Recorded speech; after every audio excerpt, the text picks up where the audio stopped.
Assalamualaikum warahmatullahi wabarakatuh. Waalaikumsalam warahmatullahi wabarakatuh. Waalaikumsalam warahmatullahi wabarakatuh. Iya, selamat pagi anak-anak semuanya. Pagi, Bu. Ya, apa kabar kalian hari ini? Gimana? Masih di rumah aja? Baik, Bu. Masih? Iya, masih pada semangat kan belajarnya? Ini kita sambil nunggu yang lain ya. Bu. Oke. Oke, sebentar. Ini ada teman yang mau join lagi. Lanjut, Bu. Iya. Oke, untuk mempersingkat waktu, Ibu buka aja ya pembelajarannya. Kita buka dengan basmalah. Bismillahirrahmanirrahim. Oke, hari ini adalah pertemuan kedua kita di semester 2 ini ya, anak-anak. Sebentar, Ibu akan tampilkan sedikit tentang RPP untuk pembelajaran hari ini. Nah, seperti ini ya, kita masih di bab yang ketiga, yaitu memahami konsep interaksi antar manusia dengan ruang sehingga menghasilkan berbagai kegiatan ekonomi seperti produksi, distribusi, konsumsi, permintaan, dan penawaran, dan interaksi antar ruang untuk keberlangsungan hidup ekonomi, sosial, dan budaya di Indonesia.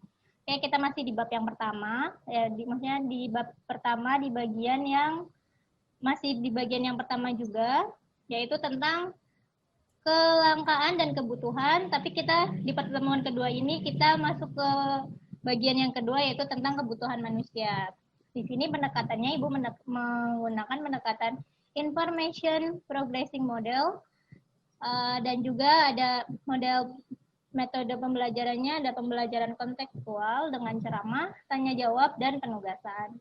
Sumber belajarnya ada di buku paket kalian ya, yaitu di buku paket IPS kelas 7 revisi tahun 2016. Sedangkan untuk medianya, kalian banyak ada yang pakai handphone kan, ada yang pakai handphone, ada yang pakai laptop. Terus kita lagi ada di Zoom meeting, nanti Ibu tampilkan PPT untuk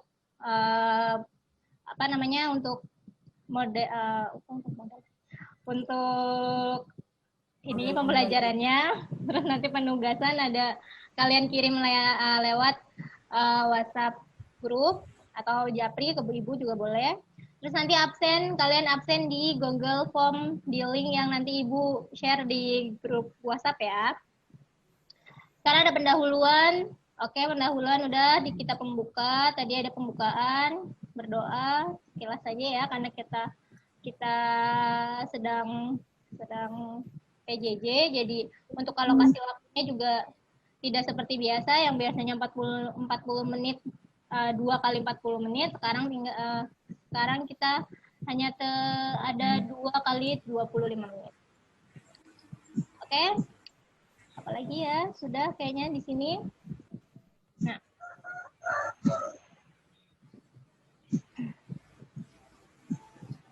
Oke. Sekarang kita masuk ke pembahasan ya. Ada kebutuhan manusia.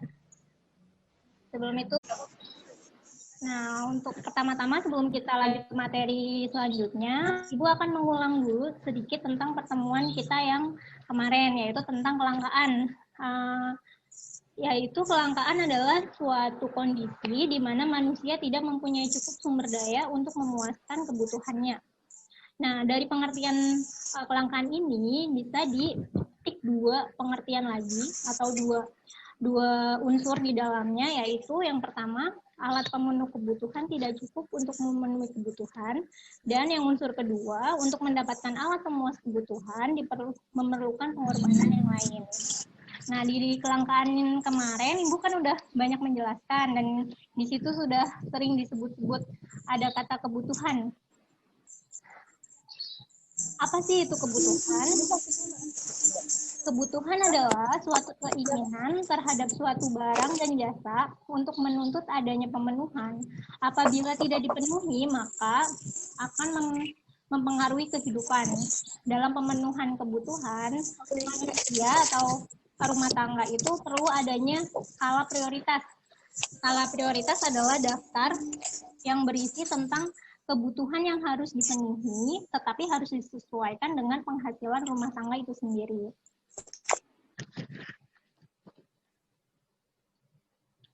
Nah, untuk lebih jelasnya, kebutuhan itu dibedakan menjadi 4 kelompok, yaitu ada kebutuhan menurut intensitasnya, yang kedua ada kebutuhan menurut sifatnya, selanjutnya kebutuhan menurut subjeknya, dan kebutuhan menurut waktunya. Untuk yang pertama ada kebutuhan menurut intensitasnya, yaitu dibagi lagi menjadi 3. Ada kebutuhan primer, kebutuhan sekunder, dan kebutuhan tersier. Kebutuhan primer adalah kebutuhan pokok. Kebutuhan pokok adalah kebutuhan yang harus dipenuhi karena apabila tidak dipenuhi, maka akan mempengaruhi kelangsungan kehidupan. Nah, di sini anak-anak ada yang bisa menyebutkan contoh dari kebutuhan primer. Coba silahkan, siapa yang berani menjawab contoh dari kebutuhan primer itu apa aja ya, atau kebutuhan pokok? Saya, Bu. Ya, silahkan, Subur. Contohnya makan, minum, tempat tidur, itu Bu, kebutuhan primer. Ada yang benar, tapi sedikit lagi. Tadi makan, minum, iya, itu termasuk kebutuhan pokok. Sedangkan tempat tidur itu nanti masuknya kebutuhan sekunder. Karena yang lebih pokok itu tempat tinggalnya dulu. Tempat tinggalnya dulu. Kita harus punya tempat tinggal dulu baru kebutuhan selanjutnya mungkin kebutuhan untuk tempat tidur. Oke, bagus sekali. Subur. Selanjutnya ada kebutuhan sekunder. Kebutuhan sekunder adalah kebutuhan yang dipenuhi setelah kebutuhan pokok sudah terpenuhi. Jadi tadi sudah disinggung ya. Jadi tadi kan Subur menyebutkan tempat tidur. Terus Ibu bilang tempat tidur bukan kebutuhan primer, tapi kebutuhan sekunder. Karena sebelum kita membeli tempat tidurnya kita harus punya rumahnya dulu. Setidaknya tempat tinggalnya dulu. Baru setelah tempat tinggal sudah terpenuhi, baru kebutuhan yang berikutnya itu ada tempat tidur atau kursi sofa untuk melengkapi kebutuhan perabotan rumah. Nah, itu juga maksudnya perabotan rumah tangga itu termasuk kebutuhan sekunder. Yang berikutnya kebutuhan tersier. Kebutuhan tersier adalah kebutuhan akan barang mewah. Jadi kebutuhan akan barang mewah seperti misalnya ada mobil, perhiasan, dan lain-lain. Nah, untuk Ibu ingin tahu pendapat kalian, kalau di zaman sekarang, smartphone atau handphone itu termasuk kebutuhan tersier atau bukan ya anak-anak? Tidak, Bu. Tidak, kenapa alasannya? Karena sekarang manusia sudah mobile semua. Sudah harus menggunakan teknologi untuk kehidupan sehari-hari, Bu. Iya, bagus sekali.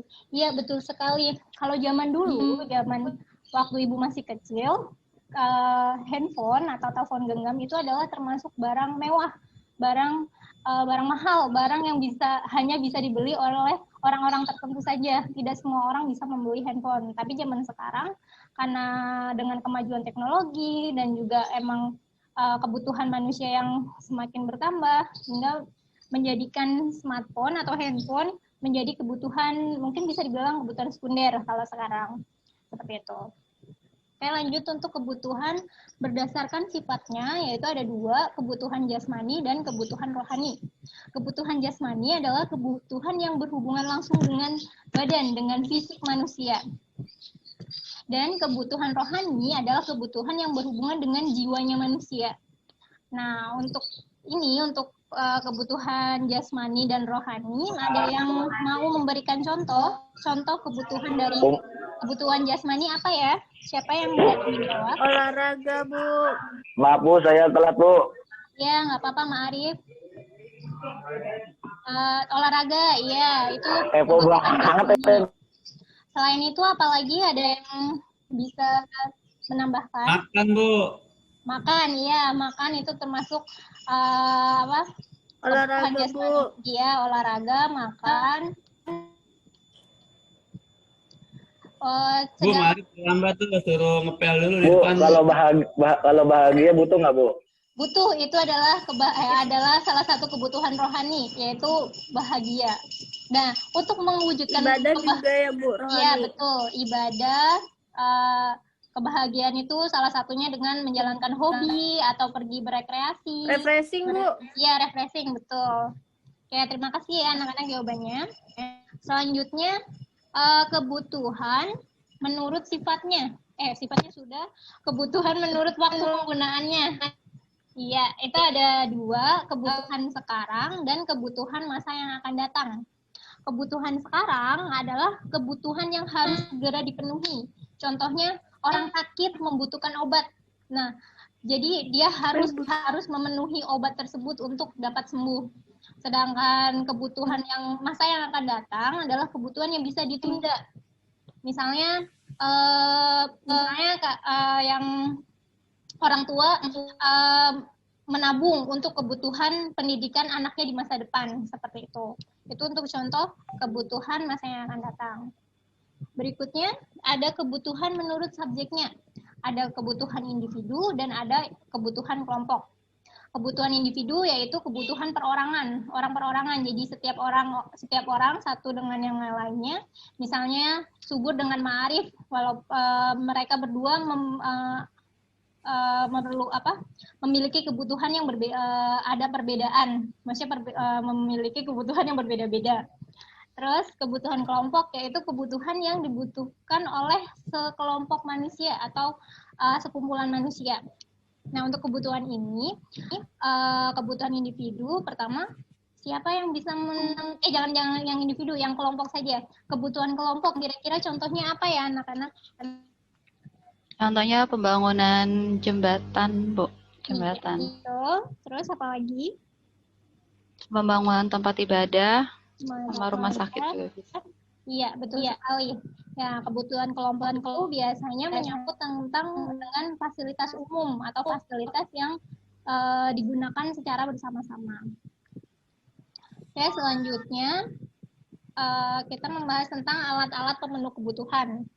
Alat-alat pemenuh kebutuhan itu banyak sekali, bisa berupa barang atau benda dan juga jasa. Nah, Ibu di sini dikelompokkan menjadi 4, yaitu alat pemenuh kebutuhan berdasarkan kelangkaannya, yang kedua berdasarkan hubungan dengan benda lain, yang ketiga tujuan penggunaannya, dan keempat proses pembuatan. Berdasarkan kelangkaannya, benda atau barang dibedakan menjadi 2, yaitu barang ekonomis dan barang bebas. Barang ekonomis adalah semua barang yang keberadaannya terbatas, sehingga untuk memperoleh perlu pengorbanan baik material maupun fisik. Contoh barang ekonomis banyak sekali ya, yaitu barang-barang yang kita pakai seperti pakaian, makanan, minuman, di mana untuk mendapatkan itu kita perlu pengorbanan. Kayak misalnya pakaian kita harus beli menggunakan uang, itu kan artinya kita mengeluarkan pengorbanan. Sedangkan barang bebas adalah barang yang jumlahnya banyak, sehingga untuk memperolehnya tidak perlu pengorbanan. Misalnya kayak sinar matahari, udara, oksigen yang kita hirup, kan kita nggak perlu berkorban kan, kayak ya udah kita nikmatin aja berkat dari Tuhan. Terus selanjutnya, alat pemenuh kebutuhan berdasarkan hubungan dengan benda lain, yaitu ada barang substitusi dan barang komplementer. Barang substitusi adalah barang yang dalam penggunaannya saling menggantikan dengan barang lain, dengan syarat barang tersebut memiliki kegunaan yang sama. Contohnya, bila kita nggak punya nasi, nggak punya beras, kita bisa memakan singkong atau ubi. Untuk kopi bisa nggak tuh kopi? Kopi sama teh Bu bisa Bu? Bisa. Kalau misalnya alasan minumnya itu karena haus, nggak ada kopi, teh pun jadi bisa. Untuk contoh yang lain, siapa yang bisa memberi contoh? Barang yang saling menggantikan dengan fungsi yang sama. Baju dengan kaos mungkin Bu ya?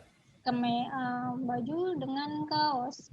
Bisa sih, Iya. kalau misalnya untuk sehari-hari, misalnya untuk proses pembelajaran, misalnya kayak gini sebenarnya di masa pandemi ini harusnya kan kita belajar tatap muka nih, harus datang ke sekolah, kita ganti karena kita butuh pendidikan, Nah, kita ganti, walaupun bentuknya ini konsepnya bukan barang ya teman-teman, tapi kegiatan. Jadi yang tadinya kita harus belajar tatap muka di kelas, kita pindah ke Zoom. Walaupun mekanismenya beda, tapi fungsi atau manfaatnya tetap sama. Kita tetap belajar bareng, tetap bisa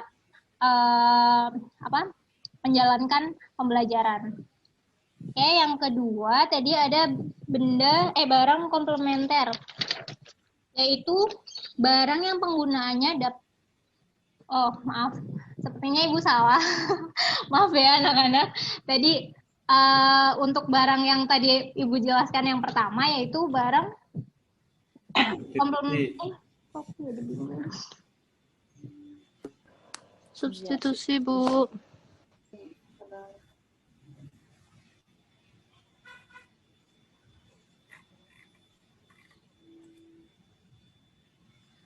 Maaf ya anak-anak. Ya, Bu. Berikutnya barang komplementer, yaitu barang yang penggunanya dapat saling melengkapi satu sama lain. Kalau yang tadi menggantikan, yang sekarang melengkapi satu sama lain. Contohnya misalnya kita memakai sepatu dengan kaos kaki. Jadi sebelum kita memakai sepatu, kita memakai kaos kaki dulu. Karena kalau langsung pakai sepatu misalnya tidak nyaman, seperti itu. Terus contoh yang lain, ada yang bisa memberi contoh yang lain barang komplementer? Ya, Bu. Ya. Bu, kalau aku sama Ibu saling melengkapi, itu barang komplementer nggak, Bu? Mungkin secara rohani tadi secara kebutuhan rohani bisa, kan kita saling Siapa melengkapi. itu, Bu, namanya, Bu? Kenapa? Bu, siapa namanya siswa tadi itu, Bu? Desiana. Jadi maksud dari Desiana tuh Desiana minjem duit yang dikasih, Bu. Enggak dong, semuanya sama saja ya anak-anak. Jadi maksudnya tuh saling melengkapi. Misalnya seperti ini, Ibu sedang menjelaskan, tapi ternyata Ibu ada yang salah pengucapan atau ternyata contohnya kurang sesuai. Kalian boleh menambahkan, Bu tadi sepertinya kurang tepat. Nah, itu bisa saling melengkapi seperti itu. Boleh minjem duit, Des. Sama Bu Guru mah. Oke, kita Contohnya lanjut, seperti kopi dan gula ya, Bu. Iya, betul. Kalau misalnya minum kopi saja terlalu pahit, kita bisa menambahkan gula biar nikmat pas minum. Kopi aja bukan terlalu pahit, Bu. Pahit banget. Oh, gitu ya. Terus misalnya apalagi ya? Kita makan. Misalnya makan dengan nasi aja kan Kurang enak, Bu. ya, harus ditambahkan dengan lauk pauk dan sayur-sayuran. Oke. Selanjutnya, alat pemenuh kebutuhan berdasarkan tujuan penggunaannya, yaitu ada barang produksi dan ada barang konsumsi. Barang produksi adalah barang yang belum dapat langsung dipakai. Jadi barang-barang ini harus diproses dulu, harus diproduksi terlebih dahulu melalui proses produksi, baru bisa dipakai. Biasanya barang-barang ini termasuk barang-barang pabrik atau barang-barang yang biasa ada di pabrik seperti mesin alat produksi, seperti itu. Sedangkan untuk barang konsumsi adalah barang yang sudah siap dipakai atau barang yang dapat langsung dipakai. Contohnya seperti pakaian, kita udah langsung bisa pakai. Sewaktu kita beli, pulang ke rumah dicuci bisa langsung dipakai, seperti itu. Selanjutnya ada barang alat pemenuh kebutuhan berdasarkan proses pembuatannya, yaitu ada barang mentah, barang setengah jadi, dan barang jadi. Barang mentah, yaitu ini hampir mirip ya, sebenarnya mirip-mirip aja. Tadi disebutin barang produksi adalah barang yang belum bisa dipakai atau belum siap pakai, harus melalui proses produksi. Nah, barang itu juga disebut barang mentah atau barang-barang bahan-bahan baku gitu, seperti misalnya bahan baku untuk pakaian kan proses pembuatan dari awal misalnya dari kapas yang diolah. Nah, terus nanti barang setengah jadinya menjadi benang atau benang diproses menjadi kain. Nah, kain diproses lagi menjadi pakaian, menjadi barang jadi. Seperti itu. Jadi dari kapas diolah, yang tadinya kapas nih, barang mentah, diolah setengah jadi menjadi benang atau kain. Setelah itu diproses lagi baru menjadi pakaian yang siap pakai atau barang Iya, jadi. Bu. Oke, sampai di sini jelas semuanya. Jelas, Apa ada Bu. yang Oke, kalau Ibu ngomongnya terlalu cepat, boleh diingatkan ya untuk lebih pelan lagi. Oke, selanjutnya ada faktor-faktor yang mempengaruhi keinginan manusia atau kebutuhan manusia. Yang pertama ada usia. Ini jelas sekali ya, anak-anak. Kalau kebutuhan manusia itu berbeda-beda. Berbeda-beda kalau dari segi usia, kebutuhan anak balita atau bayi pasti berbeda dengan manusia dewasa atau manusia remaja. Nah, Ibu ingin kalian memberikan contoh nih. Coba sebutin benda yang dibutuhkan oleh usia tertentu tapi tidak dibutuhkan oleh usia tertentu. Misalnya kayak popok, dia dibutuhkan oleh balita atau bayi, tapi popok tidak dibutuhkan oleh anak remaja ataupun dewasa. Nah, contoh barang lain yang hampir mirip seperti popok itu seperti apa ya? Susu, Bu. Oh, susu ya. Kan nggak mungkin subur kan buat susu, Bu. Di botol kan nggak mungkin. Iya, betul. Guru, ada yang terlambat tuh, Hari masuk. Oh iya, nggak apa-apa Hari. Hari langsung mengikutin ya. Kayak contohnya lagi misalnya untuk barang dewasa yang tidak diperlukan anak kecil, misalnya kalau untuk untuk kalian anak-anak usia remaja, anak sekolah, misalnya alat tulis otomatis tidak dibutuhkan oleh bayi atau balita seperti itu. Jadi beda ya teman-teman untuk usianya, setiap usia memiliki atau mempunyai membutuhkan kebutuhan berbeda-beda. Selanjutnya pendidikan. Nah, ini juga kita lihat dari jenjang pendidikan. Misalnya untuk anak TK, SD, SMP, SMA, dan anak-anak kuliah pasti kebutuhannya berbeda-beda. Seperti misalnya mungkin untuk jenjang SD, SMP, SMA, kuliah itu internet sudah menjadi kebutuhan pokok karena apa-apa semua sekarang dicari atau menggunakan internet. Sedangkan untuk anak TK mereka belum begitu membutuhkan internet karena mereka masih dibimbing atau dituntun oleh orang tua dan guru masing-masing. Faktor berikutnya adalah adalah jenis kelamin, yaitu ada kebutuhan laki-laki dan kebutuhan perempuan pasti berbeda. Contohnya yaitu kebutuhan untuk alat-alat make up. Mungkin untuk perempuan untuk kebutuhan make up itu termasuk kebutuhan yang sedikit ya kebutuhan yang ya bisa dibilang penting gitu. Tapi untuk laki-laki bahkan tidak perlu sama sekali. Atau ada anak laki-laki yang butuh make up di sini? Ada, Bu, kemarin Hari itu, Bu. Boleh. Sebenarnya artis, Bu. Iya, sebenarnya kalau make up itu nggak melulu harus yang dipakai untuk seperti bedak atau segala macam, tapi lebih ke kayak ke skincare kali ya teman-teman kalau untuk laki-lakinya. Oke, faktor selanjutnya ada perbedaan selera. Nah, ini perbedaan selera biasanya misalnya untuk makanan, misalnya saya sukanya mie ayam, sedangkan Imaratu Soda sukanya bakso, seperti itu. Kan beda. Atau ada lagi Desiana sukanya ayam bakar misalnya, seperti itu. Pokoknya gratis tapi Bu, Desiana, Bu. Iya. Terus selanjutnya ada tingkat pendapatan. Tingkat pendapatan ini juga mempengaruhi ya teman-teman. Jadi orang yang berpendapatan semakin tinggi, semakin banyak pendapatannya, biasanya keinginan dan kebutuhannya semakin banyak. Tapi orang yang penghasilannya lebih sedikit, biasanya kebutuhan dan keinginannya lebih sedikit. Karena ya kita tidak boleh lebih besar pasak daripada tiang, yaitu lebih besar pengeluaran daripada penghasilan. Kita tidak boleh seperti itu ya teman-teman. Kita harus untuk kebutuhan dan keinginan kita sesuaikan dengan kemampuan kita, terutama ke tingkat pendapatan kita masing-masing. Selanjutnya ada status sosial. Status sosial juga mempengaruhi kebutuhan dan keinginan. Misalnya Misalnya karena ini menyangkut status sosial, kita anggap aja sebuah bidang pekerjaan ya. Misalnya anggota dewan pasti keinginan dan kebutuhannya berbeda dengan kita rakyat biasa.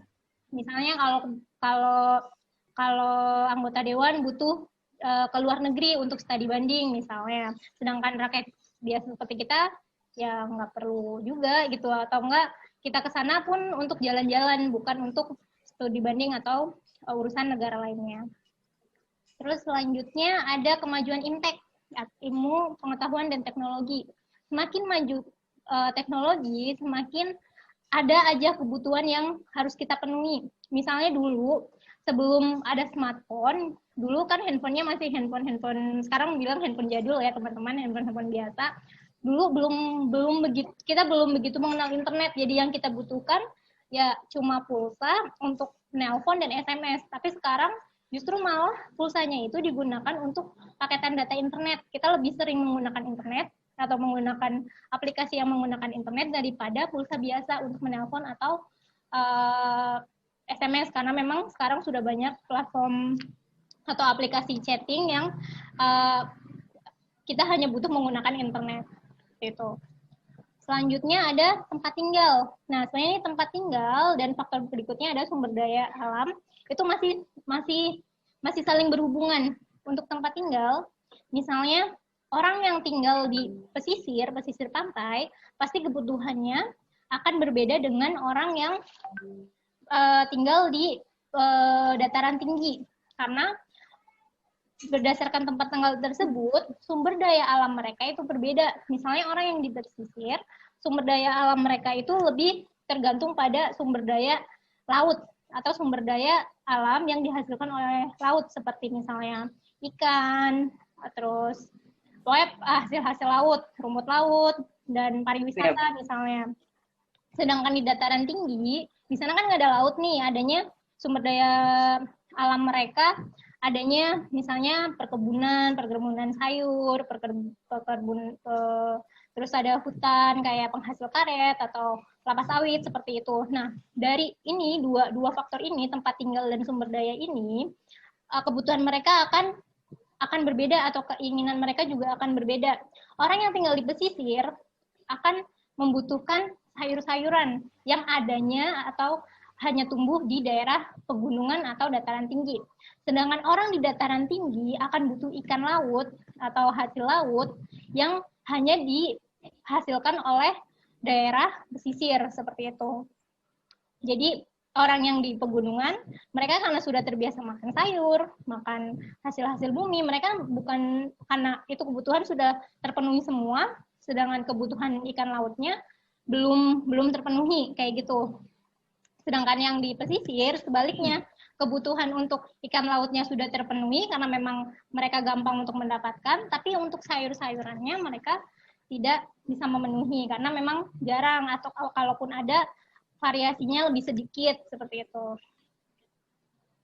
Nah, sampai sini ada yang mau ditanyakan atau mau ada yang mungkin memberikan contoh, misalnya tadi kan Ibu udah menjelaskan nih contoh barang tentang ini faktor-faktor yang mempengaruhi keinginan dan kebutuhan. Coba ada yang berani misalnya, oh Bu aku punya contoh nih untuk yang tempat tinggal, misalnya contoh lain gitu.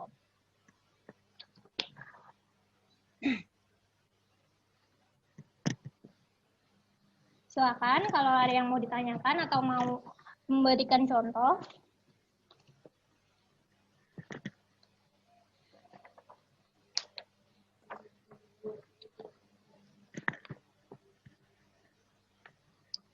Kalau tidak ada, Bu, ya. Kalau berdasarkan simpati atau hati nurani itu bisa nggak Bu? Simpati atau hati Misalnya maksudnya kita sebenarnya nggak butuh barang itu, tapi karena misalnya teman kita butuh barang itu dan dia tidak bisa beli, terus kita jadi beli, itu termasuk nggak Bu? Untuk dia gitu? Bisa, tapi kalau maksudnya itu kan bukan sesuatu yang bisa diukur gitu karena jatuhnya ke hati nurani. Ya, kalau Maksudnya kalau bisa nggak Bu itu disebut menjadi faktor? Bisa, tapi itu kasusnya termasuk jarang gitu. Maksudnya jadi kenapa Ibu tidak memasukkan? Karena itu sesuatu yang kita tidak bisa ukur atau kejadiannya itu juga tidak selalu terjadi gitu. Tapi untuk hanya untuk penyebab bisa disebut penyebab atau faktor juga untuk melakukan. Sebenarnya itu jatuhnya bukan memenuhi kebutuhan ya, karena kita kan lagi membicarakan tentang kebutuhan, tapi itu lebih ke apa ya, kayak rasa ingin membantu gitu, jatuhnya jadi rasa ingin membantu bukan untuk memenuhi kebutuhan kita. Gitu. Ada yang lain? Oke, Bu sih. Oke, anak-anak tadi Ibu sudah jelaskan materinya. Ini tugas kalian. Tugas kalian ada di buku paket halaman 138. Nanti tugasnya seperti ini ya, kalian mengisi tabel. Di sini ada nama kebutuhan, di sini dicontohkan adalah baju. Nah, baju itu merupakan kebutuhan primer. Dan dia juga merupakan kebutuhan yang bersifatnya jasmani. Untuk tenggang waktunya adalah waktu yang sekarang. Terus untuk subjeknya untuk individu. Terus misalnya ada contoh lagi, Bu mau ngasih contoh misalnya kebutuhan akan jalan raya misalnya ya. Nanti di sini karena kebutuhan jalan raya itu sebenarnya kebutuhan yang pokok, karena itu konsepnya maksudnya untuk subjeknya, kita mulai dari subjeknya dulu. Subjeknya adalah kebutuhan untuk kelompok. Terus menurut waktunya sekarang jelas. Terus sifatnya jasmani karena kita untuk jalan, dan kalau dilihat dari segi subjeknya, jalan raya itu merupakan kebutuhan pokok untuk warga masyarakat. Seperti itu. Nah, untuk jelasnya lagi, Bu akan ulang dari awal ya. Tadi kita review sebentar. Tadi kebutuhan adalah suatu keinginan terhadap suatu barang dan jasa yang menuntut adanya pemenuhan. Apabila tidak dipenuhi, maka akan mempengaruhi kehidupan.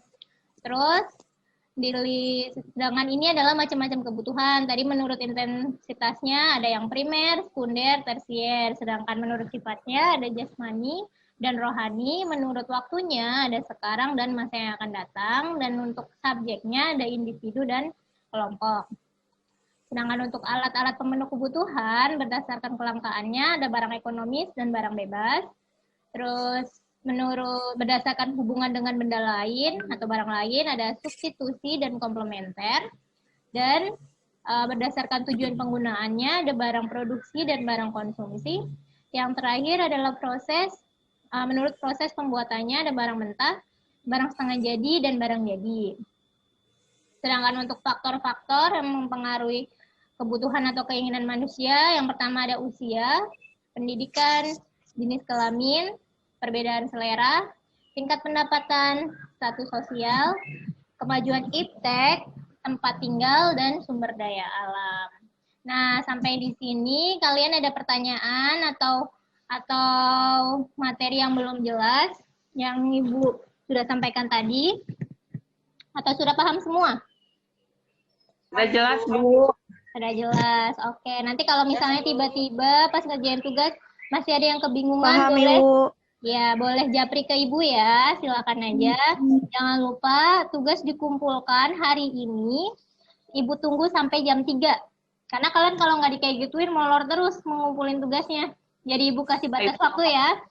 Pokoknya hari ini Ibu tunggu sampai jam 3, japri ke nomor WhatsApp Ibu. Oke, siap, Bu. Oke, untuk absennya jangan lupa absen di Google Form di link yang Ibu sudah share di WhatsApp group. Baik, Oke, Bu. sepertinya waktunya sudah mau selesai, jadi Ibu akhiri aja ya pertemuan hari ini. Semoga materi yang Ibu telah sampaikan dapat bermanfaat bagi kalian dan bagi Ibu juga, bagi kita semua. Jangan lupa selalu, karena kita masih dalam kondisi pandemi, jangan lupa kemana-mana selalu menerapkan 3M ya teman-teman anak-anak. Siap, Bu. Siap, Bu. Kita tutup pembelajaran hari ini dengan hamdalah. Alhamdulillahirabbil alamin. Oke, pembelajaran hari ini Ibu tutup. Wassalamualaikum warahmatullahi wabarakatuh. Waalaikumsalam warahmatullahi wabarakatuh. Oke, terima kasih anak-anak atas partisipasinya. Ya, Bu. Terima kasih Bu Kiat. Ya, terima kasih, Bu.